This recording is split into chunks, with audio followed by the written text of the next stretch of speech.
Matur Mas Pur atas waktunya. Bismillahirrahmanirrahim. Assalamualaikum warahmatullahi wabarakatuh. Waalaikumsalam. Salam sejahtera untuk kita semua. Marilah tidak lupa untuk selalu bersyukur kehadirat Allah Subhanahu wa taala, Tuhan Yang Maha Esa. Karena pagi ini kita masih dipertemukan di tempat yang indah ini ya. Di bantaran Kali Krasa. Ya, dulu Kali Krasa itu jogete ampuh ya. Tapi alhamdulillah habis kesininya, atau mungkin memang di Merapinya serano banyu tadi. Karena banyak pasirnya, airnya meresap di Merapi, tidak mau turun ke bawah. Ya, yang kami hormati Pak Lurah. Pak Lurah Pondok Rejo, kemudian dari Pak Dukuh Pak ya. Kalau tidak keliru Pak Ya. Katanya dulu tembakau. Urusan baku sama saya kan. Anu kehutanannya. Dan bapak-bapak sekalian, peserta kegiatan bimbingan teknis untuk sekolah lapang ayam Jober di Desa Pondok Rejo. Kemudian Mas Pur selaku pendamping lapangan Kelurahan Pondok Rejo, pun nepangaken saya Rafiq Andrianto, terus saya selaku Sekretaris Dinas Pertanian Pangan dan Perikanan Kabupaten Sleman. Dulu saya di kehutanan, terus saya sering belusuan di Kali Krasa ya. Sebelum di Sekretaris saya di kehutanan, dan masuknya saya di Kabupaten Sleman pun di Pemda saya di kehutanan. Matur nuwun Bapak-bapak sekalian, kersa bergabung dengan kami khususnya untuk kegiatan pengembangan ayam Jawa Super melalui pokok-pokok pikiran DPRD Kabupaten Sleman, khususnya dari Pak Hari Sugiarta selaku Ketua DPRD Kabupaten Sleman, sehingga banyak sekali kegiatan-kegiatan khususnya untuk pengembangan sumber daya manusia pertanian dalam arti luas, termasuk di dalamnya peternakan, bisa disampaikan kepada masyarakat pada tahun 2022 ini. Kemudian juga dari pihak kelurahan matur nuwun sudah memberikan tempat di wilayahnya untuk kegiatan ini, dan semoga ke depan bisa lebih berkembang. Ini titik awal, bukan titik akhir, ngerti Pak Haji? Titik awal untuk kebangkitan peternakan khususnya unggas di Kabupaten Sleman. Tadi saya diminta untuk sedikit terkait kebijaksanaan. Mungkin saya akan tarik lebih jauh lagi kepada tugas pokoknya Dinas Pertanian Pangan dan Perikanan. Mungkin Bapak Ibu ya kalau sederhananya yang ngurusi pangan kan gitu. Mediani apa nih? Pangan, sumber pangan untuk Kabupaten Sleman. Perlu Bapak ketahui, luas sawah di Kabupaten Sleman itu hanya sekitar 18.137 hektar.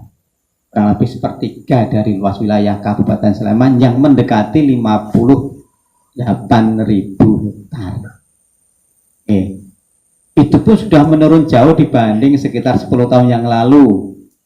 Angka kita di 10 tahun yang lalu itu masih sekitar 22.000 hektar. Di dalam kurun waktu satu dekade sudah susut berapa nih? Hampir 5.000-an hektar. Nah kalau 10 tahun susutnya 5.000 hektar, ranganti 5 tahun sawah di Sleman itu udah habis.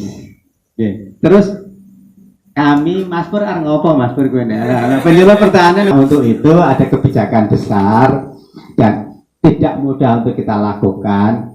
Bagaimana kita menekan laju alih fungsi lahan pertanian khususnya sawah. Maka kita kemarin dibantu teman-teman dari DPRD Kabupaten Sleman mengeluarkan yang namanya Perda Perlindungan Lahan Pertanian Pangan Berkelanjutan atau Perda LP2B sing okeh penolaane. Karena asumsi bapak-bapak petani itu nanti ada Perda LP2B atau lahan pertanian pangan berkelanjutan, sawai ora oleh diapa-apa. Tidak sepenuhnya 100% seperti itu. lah karena diminta 50 meter dibebaskan kiri kanannya. Tapi kalau sawah panjenengan dilalah dawane 200 meter ya cukup 50 meter sing diparengke untuk dibangun rumah atau untuk usaha.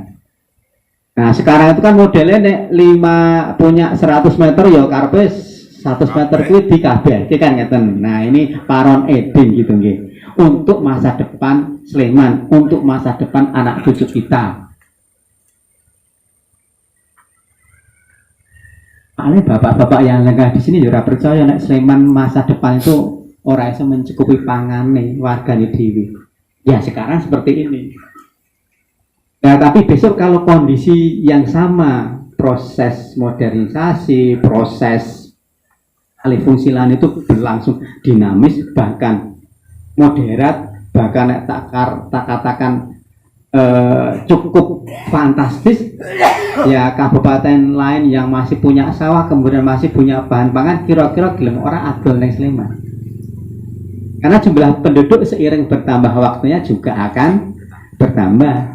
Saya masih ingat zaman SMA atau SMP nih, lagunya Bang Roma Irama itu pinten jumlah penduduk awake dhewe 135 juta. Itu artinya kalau saya bilang saya SMP SMA itu sekitar 30 tahun yang lalu. Isi 135 juta, sawai isi ombo pangane turah-turah.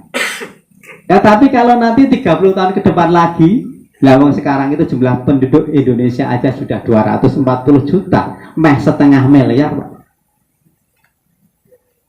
Terus sawai sudah.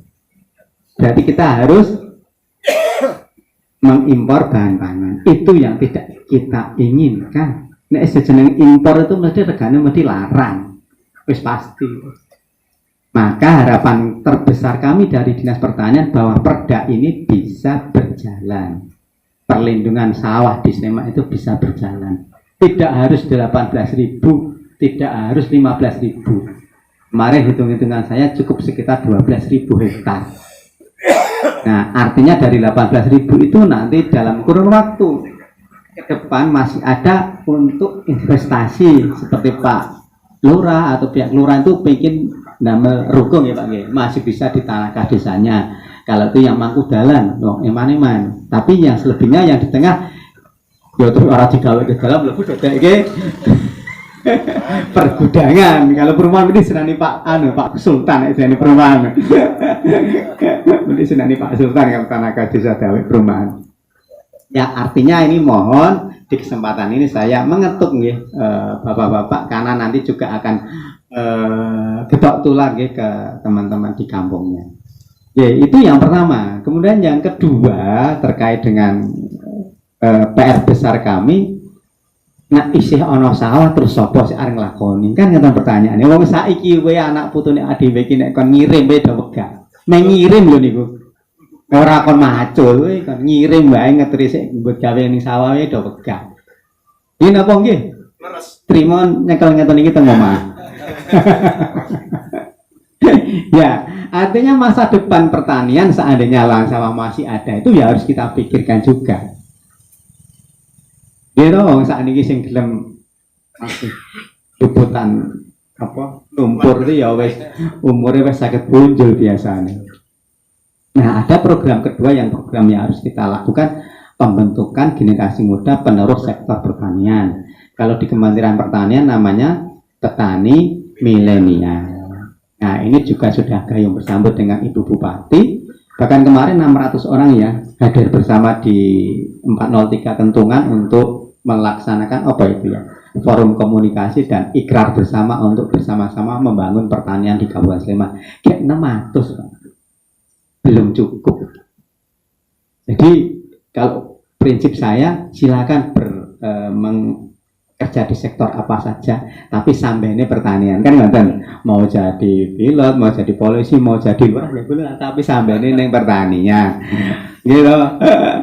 Tetap ada sampainya di pertanian. Orang terus dicul kemawon, pernah diberoke, orang ditanduri nopo-nopo, maneman banget. Wong sing arep pengen duit sumber pangan we trimo nyewa, gitu anda sing nyewa. Sewane rata midung dimunggah terus.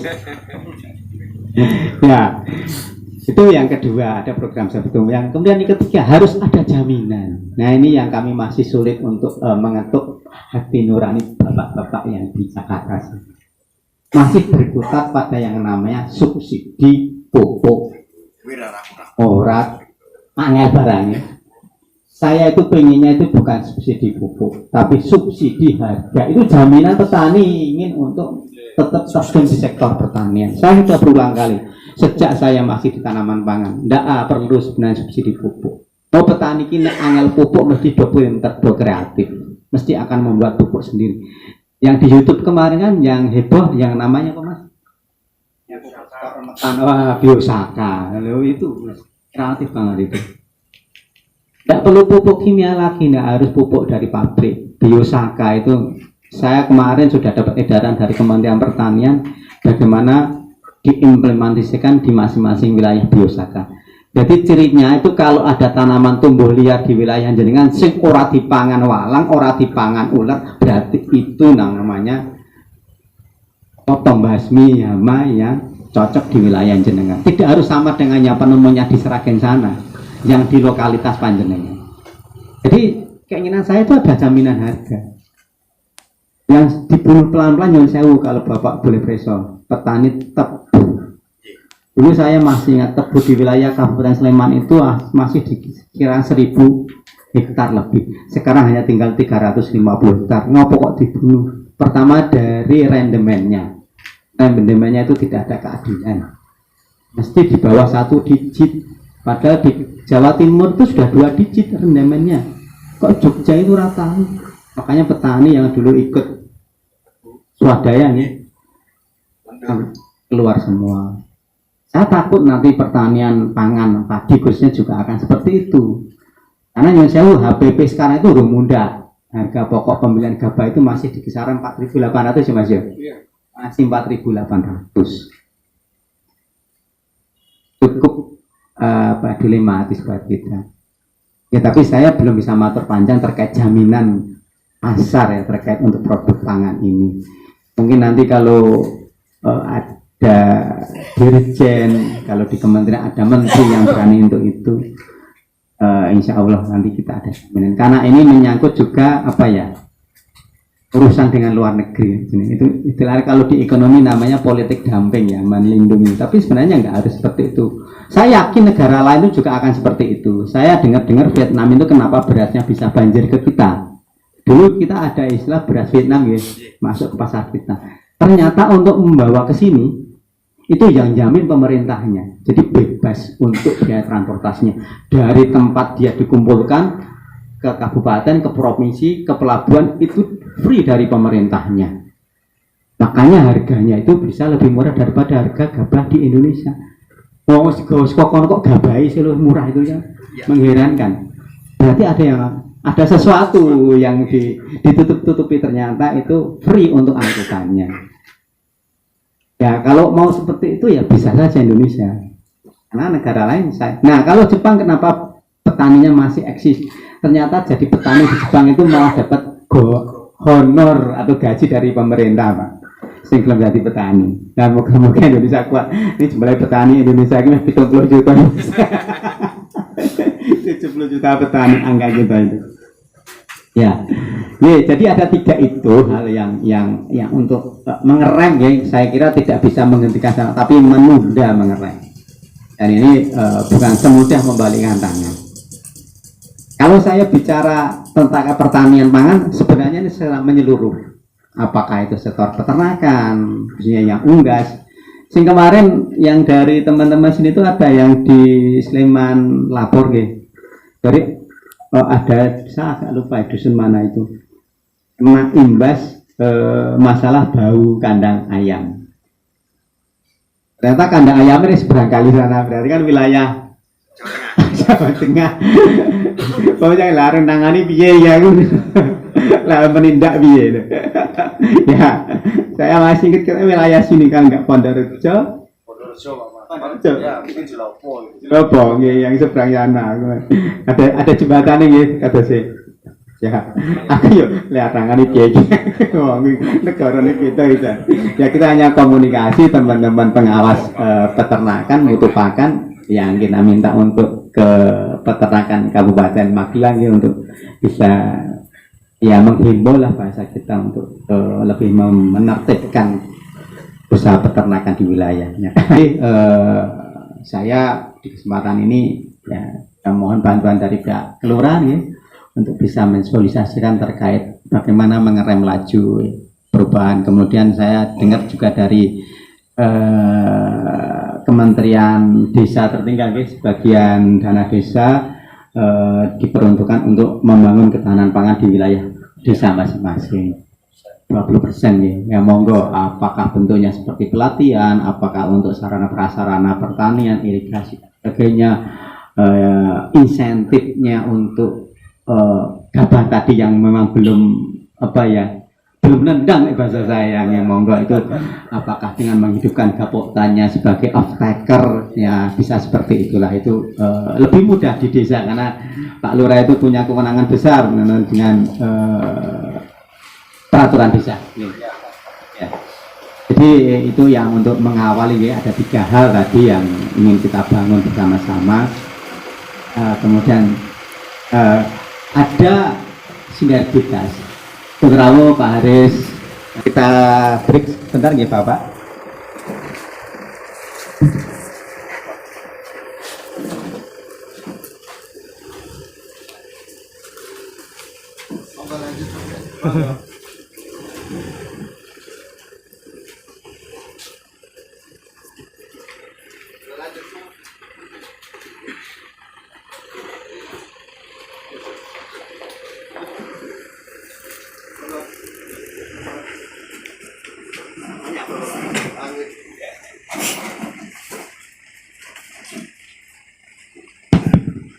Nggih, sedherengipun matur nuwun rawuhipun Pak Haris selaku Ketua DPRD Kabupaten Sleman, dan mohon izin kami dari Dinas Pertanian, Pangan dan Perikanan Kabupaten Sleman, khususnya bidang peternakan dan kesehatan hewan, aturaken besarnya matur nuwun sudah difasilitasi melalui pokok-pokok pikiran Pak Haris, sehingga kegiatan pada pagi ini terwujud. Dan ini bukan yang pertama, ini sudah yang kesekian kalinya teman-teman DPRD Kabupaten Sleman membantu Dinas Pertanian. Tadi sudah kita awali Pak Haris beberapa hal terkait upaya-upaya dari Dinas Pertanian dalam menekan upaya alih fungsi lahan yang memang cukup besar kejadiannya di Kabupaten Sleman. Kita kemarin ada Perda LP2B yang sudah kita tetapkan pada tahun 2020. Kemudian juga ada petani milenial untuk masa depan pertanian di Kabupaten Sleman, dan juga yang masih menjadi ganjalan adalah jaminan harga pasar untuk produk-produk pertanian, termasuk untuk jober ini ya. Nah, alhamdulillah kalau untuk jober ada mekanisme off taker Pak Haris. Jadi meskipun harga di bawah harga pasar, seperti kemarin kejadian di Moyudan, dijual di pasar hanya laku 26.000 per kilo. Tapi kemudian karena ada off taker yang sudah ada perjanjian kontraknya, bisa dibeli dengan harga 34.000 per kilo. Oke. Jadi ini syukur ini nanti atas arahan dari Pak Haris.